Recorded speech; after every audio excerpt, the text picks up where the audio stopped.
Hi friends, मैं हृदय स्वागत करता हूं आपका अपना यूट्यूब चैनल हृदयानंद भारद्वाज पर। आज दोस्तों हम इस वीडियो में इलेक्ट्रिशियन थ्योरी का एक महत्वपूर्ण टॉपिक डीसी मोटर से अति महत्वपूर्ण क्वेश्चन आंसर को सॉल्व करेंगे। तो आज का जो टॉपिक है टॉपिक नंबर 18 है।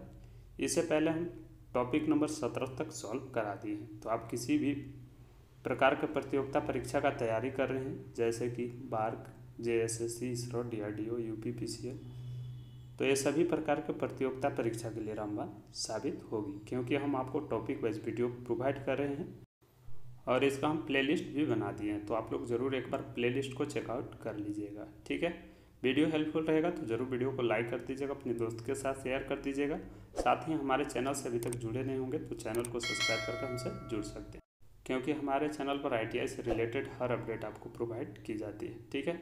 तो आइए शानदार तरीका से इस टॉपिक से MCQ को सॉल्व कर ही लेते हैं। तो आइए शानदार तरीका से सभी MCQ को सॉल्व करते हैं और प्रीवियस वीडियो की भांति कुछ महत्वपूर्ण पॉइंट बताऊंगा, उसे आप ध्यान में रखिएगा, ठीक है। तो आज का टॉपिक है, टॉपिक नंबर यहाँ पर 18 है और टॉपिक का नाम है DC मोटर, ठीक है।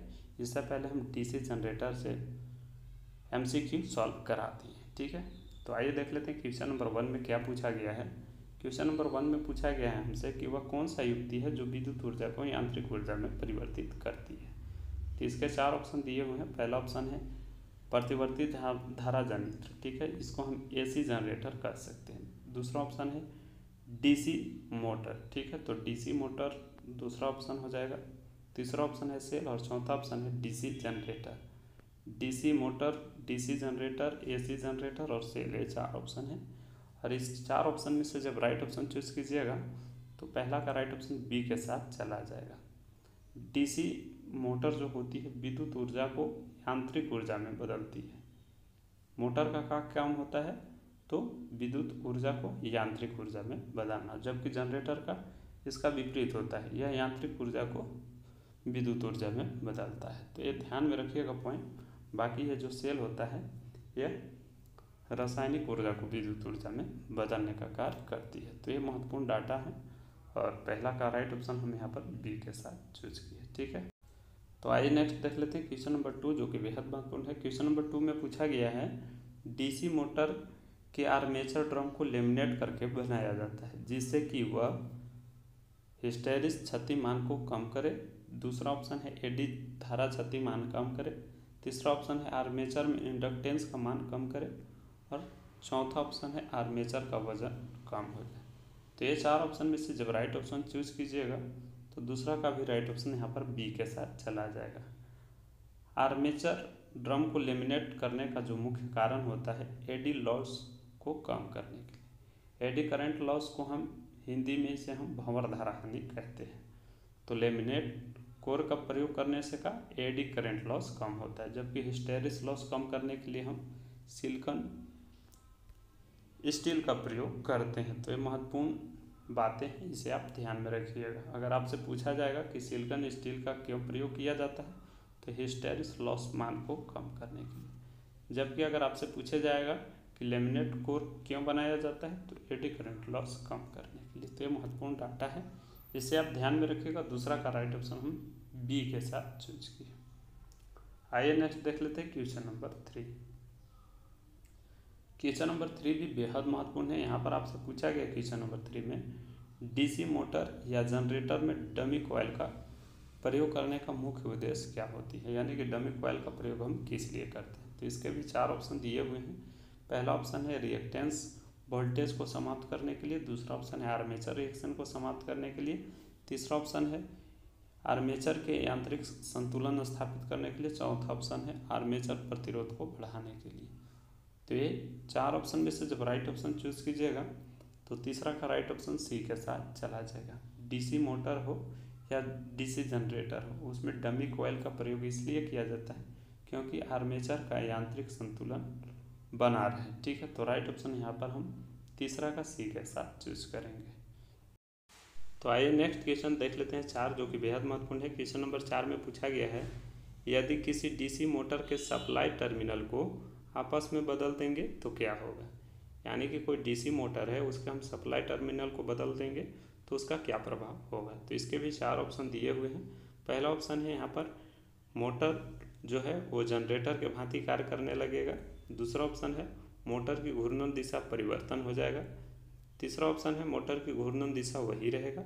और चौथा ऑप्शन है मोटर जल जाएगी। ठीक है, तो ये 4 ऑप्शन में से जब राइट ऑप्शन चूज कीजिएगा तो चौथा का राइट ऑप्शन सी के साथ चला जाएगा। अगर किसी डीसी मोटर के सप्लाई टर्मिनल को हम बदलते हैं तो उसका मोटर की घूर्णन दिशा में कोई परिवर्तन नहीं होता है, इसलिए इसका राइट ऑप्शन हम चौथा का सी के साथ चूज किए। तो आइए नेक्स्ट क्वेश्चन देख लेते हैं 5, जो कि बेहद महत्वपूर्ण है। क्वेश्चन नंबर 5 में पूछा गया है किसी डीसी मोटर की विशेषता में बिना किसी परिवर्तन के उसकी घूर्णन दिशा को परिवर्तित करने के लिए क्या करेंगे। ठीक है, तो इसके भी 4 ऑप्शन दिए हुए हैं। पहला ऑप्शन है यहाँ पर सीरीज फील्ड वाइंडिंग के संयोजन में परिवर्तन करेंगे। दूसरा ऑप्शन है शंट फील्ड वाइंडिंग के संयोजन में परिवर्तन करेंगे।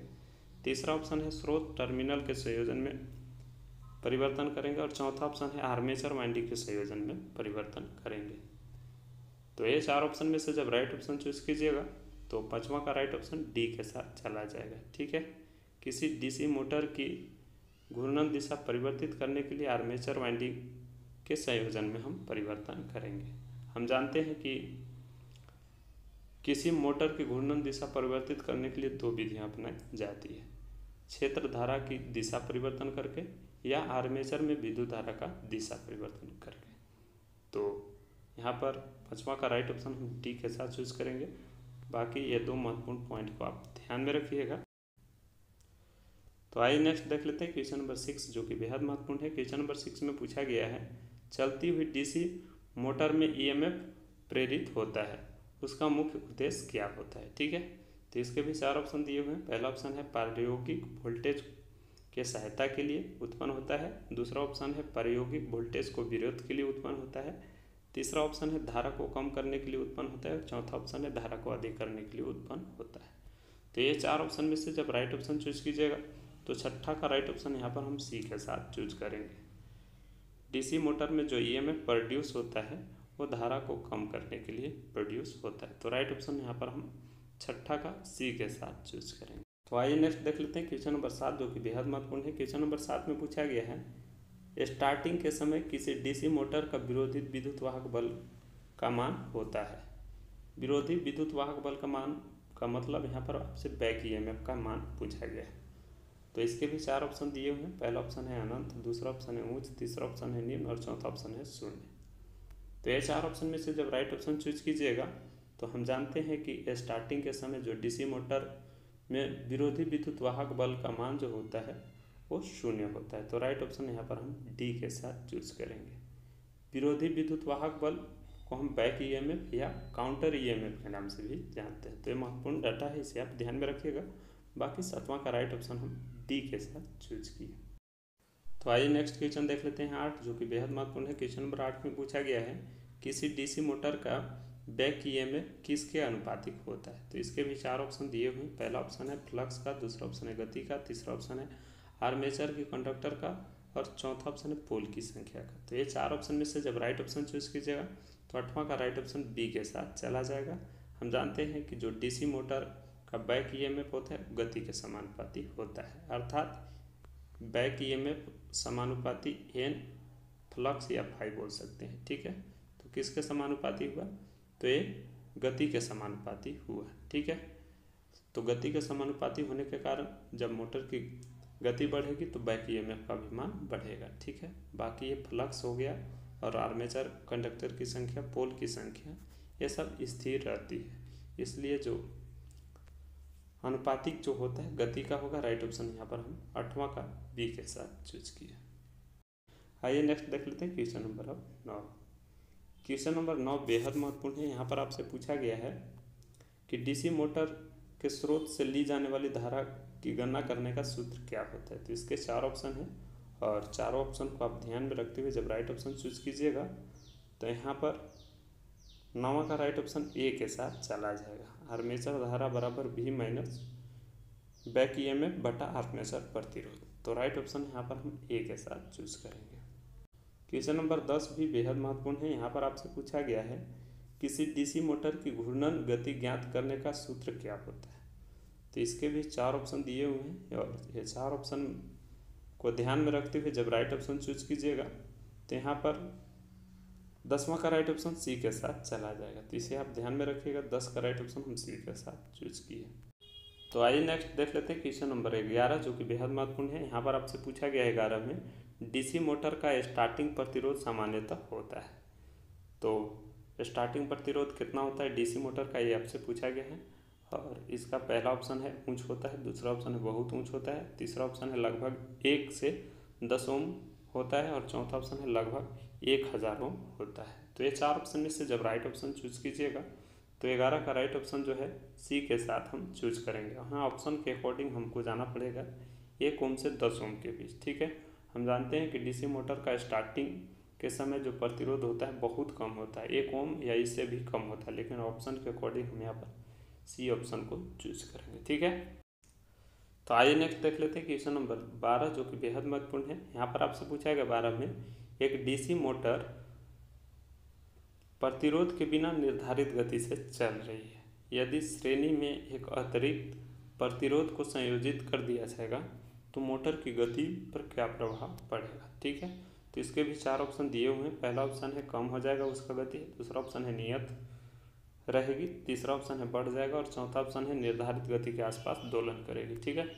तो ये 4 ऑप्शन में से जब राइट ऑप्शन चूज कीजिएगा तो 12 का राइट ऑप्शन ए के साथ चूज करेंगे। अगर हम प्रतिरोध को लगा देंगे तो उसकी गति जो है कम हो जाएगी। राइट ऑप्शन हम यहाँ पर 12 का ए के साथ चूज करेंगे, इसे आप ध्यान में रखिएगा। आइए नेक्स्ट देख लेते हैं क्वेश्चन नंबर 13। क्वेश्चन नंबर 13 बेहद महत्वपूर्ण है। यहाँ पर आपसे पूछा गया 13 में एक रेल इंजन का दूषित मोटर को बदलना है, तो आप किस प्रकार के मोटर का चयन करेंगे। यानी कि एक कोई रेल इंजन है उसका मोटर खराब हो गया है, तो उसको बदलने के लिए आप किस प्रकार के मोटर का चयन करेंगे, ये आपसे पूछा गया है। तो इसके भी 4 ऑप्शन दिए हुए हैं। पहला ऑप्शन है यहाँ पर डीसी डिफरेंशियल मोटर का, दूसरा ऑप्शन है डीसी शंट मोटर का और तीसरा ऑप्शन है डीसी सीरीज मोटर का और चौथा ऑप्शन है सेपरेटली एक्साइटेड मोटर का। तो ये 4 ऑप्शन में से जब राइट ऑप्शन चूज कीजिएगा तो 13 का राइट ऑप्शन हम यहाँ पर सी के साथ चूज करेंगे। हम जानते हैं कि ट्रैक्शन कार्य के लिए जो प्रयोग किया जाता है वो सीरीज मोटर का प्रयोग करते हैं, जैसे कि रेलगाड़ी में, क्रेन में, होइस्ट में, जहाँ पर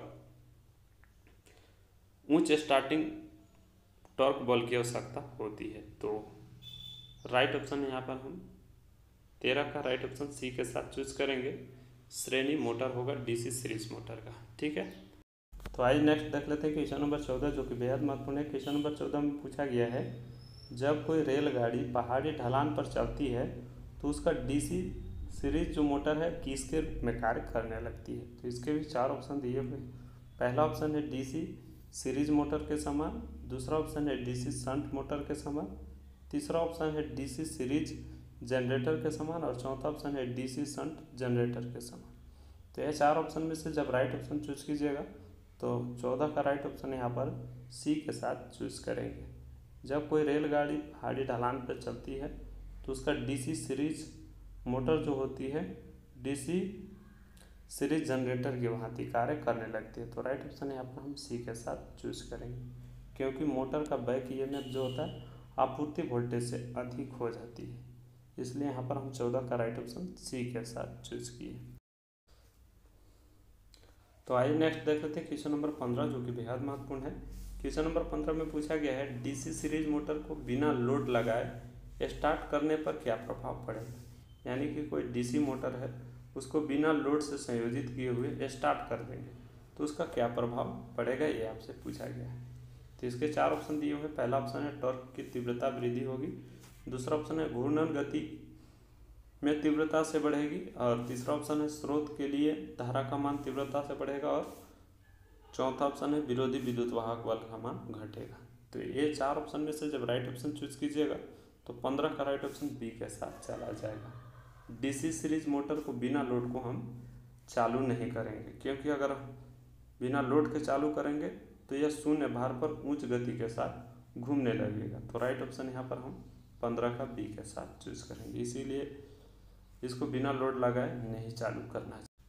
तो आइए नेक्स्ट देख लेते हैं क्वेश्चन नंबर 16 जो कि बेहद महत्वपूर्ण है। यहाँ पर आपसे पूछा गया है लिफ्ट में कौन सा मोटर का वरीयता दी जाती है, यानी कि लिफ्ट में हम किस प्रकार के डीसी मोटर का प्रयोग करते हैं। तो इसके भी 4 ऑप्शन दिए हुए हैं। पहला ऑप्शन है डीसी शंट मोटर का, दूसरा ऑप्शन है डीसी सीरीज मोटर का, तीसरा ऑप्शन है कम्युलेटिव कंपाउंड डीसी मोटर का और चौथा ऑप्शन है डिफरेंशियल कंपाउंड डीसी मोटर का। तो ये 4 ऑप्शन में से जब राइट ऑप्शन चूज कीजिएगा तो 16 का राइट ऑप्शन सी के साथ चला जाएगा। कम्युलेटिव कंपाउंड डीसी मोटर का प्रयोग हम लिफ्ट में करते हैं। कम्युलेटिव कंपाउंड डीसी मोटर का वहाँ प्रयोग किया जाता है जहाँ पर स्थिर गति की ज़रूरत हो और लोड का मान परिवर्तित होता रहा, यानी कि लोड का मान कम बेसी होता रहे और जो स्पीड हो वहाँ पर समान रहे, स्थिर रहे, वहाँ पर हम इस प्रकार के मोटर का उपयोग करते हैं। ठीक है, जैसे कि हम इसको प्रेस में उपयोग कर सकते हैं, रोलिंग मशीन में, कंप्रेसर में और लिफ्ट में, आपको ऑलरेडी बता दी। तो ये सब महत्वपूर्ण पॉइंट है, जिसे आप ध्यान में रखिएगा। क्वेश्चन नंबर 17 बेहद महत्वपूर्ण है और इसके बारे में आप राइट आंसर समझ गए होंगे, क्योंकि इस मोटर के बारे में कई बार आपको हम बता दिए। इलेक्ट्रिक ट्रैक्शन में किस प्रकार के मोटर का उपयोग किया जाता है। ट्रैक्शन माने खिंचाव के लिए। ठीक है, तो पहला ऑप्शन है डीसी कंपाउंड का, दूसरा ऑप्शन है डीसी शंट का, तीसरा ऑप्शन है डीसी सीरीज का और चौथा ऑप्शन है डीसी लॉन्ग शंट का। तो ये 4 ऑप्शन में से जब राइट ऑप्शन चूज कीजिएगा तो 17 का राइट ऑप्शन सी के साथ चला जाए। इलेक्ट्रिक ट्रैक्शन कार्य के लिए हम जो प्रयोग करते हैं डीसी सीरीज मोटर का उपयोग करते हैं। तो यहाँ पर जैसे कि अभी हम आपको ऊपर में बताए थे कि ट्रेन में डीसी सीरीज का मोटर का उपयोग करते हैं। ठीक है, तो 17 का राइट ऑप्शन सी के साथ चूज किए। तो आइए नेक्स्ट क्वेश्चन देख लेते हैं 18, जो कि बेहद महत्वपूर्ण है। क्वेश्चन नंबर 18 में पूछा गया है डीसी शंट मोटर पर लोड बढ़ाने पर उसकी घूर्णन गति में क्या प्रभाव पड़ेगा। यानी कि कोई डीसी शंट मोटर है, उसका हम लोड बढ़ाएंगे तो घूर्णन गति जो है उस पर क्या प्रभाव पड़ेगा। तो इसके भी 4 ऑप्शन दिए हुए हैं। पहला ऑप्शन है कुछ उसका जो घूर्णन गति है वह बढ़ जाएगी, दूसरा ऑप्शन है कुछ घट जाएगी, तीसरा ऑप्शन है वही रहेगा और चौथा है अनुपातिक रूप से बढ़ती है।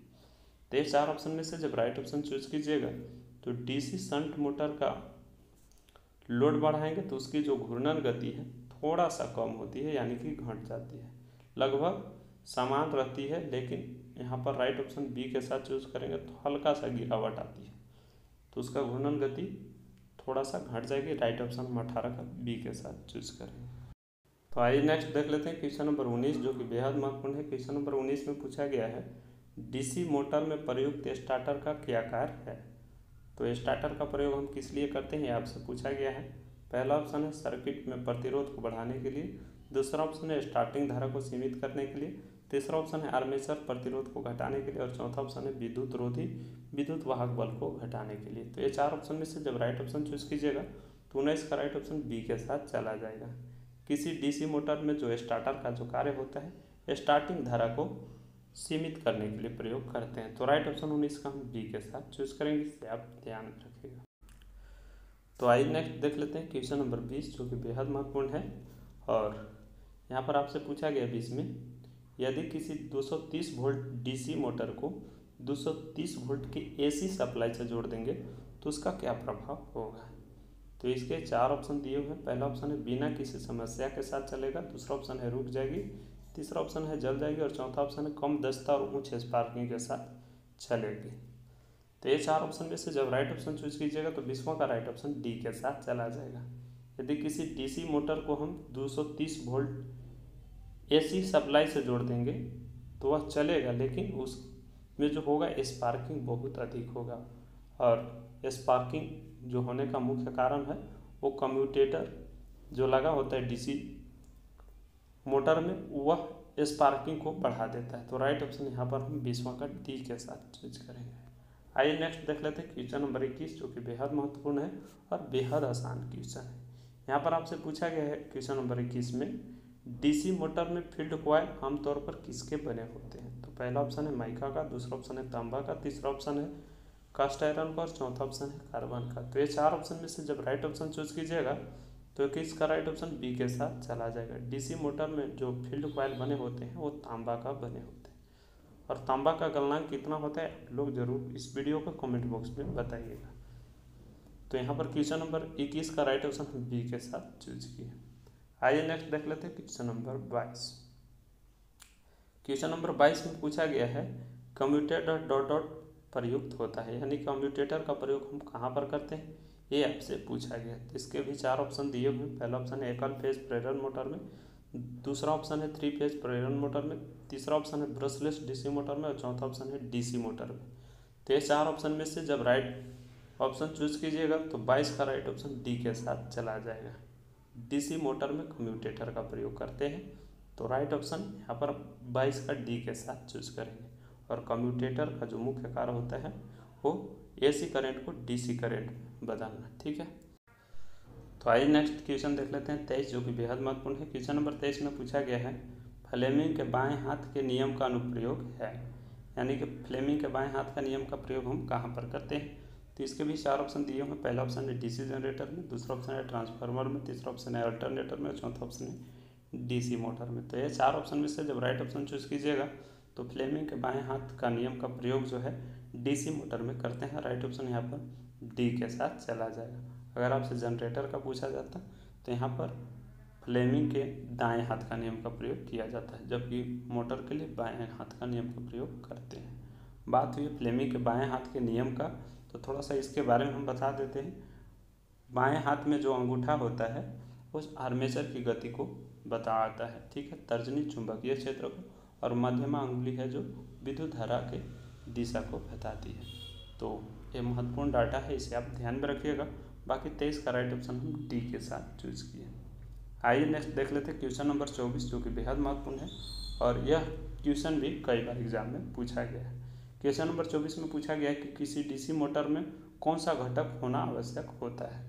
तो इसके भी 4 ऑप्शन दिए हुए हैं। पहला ऑप्शन है आर्मेचर, दूसरा ऑप्शन है स्लिप रिंग, तीसरा ऑप्शन है कम्यूटेटर और चौथा ऑप्शन है वाइंडिंग। तो ये 4 ऑप्शन में से जब राइट ऑप्शन चूज कीजिएगा तो 24 का राइट ऑप्शन जो है हम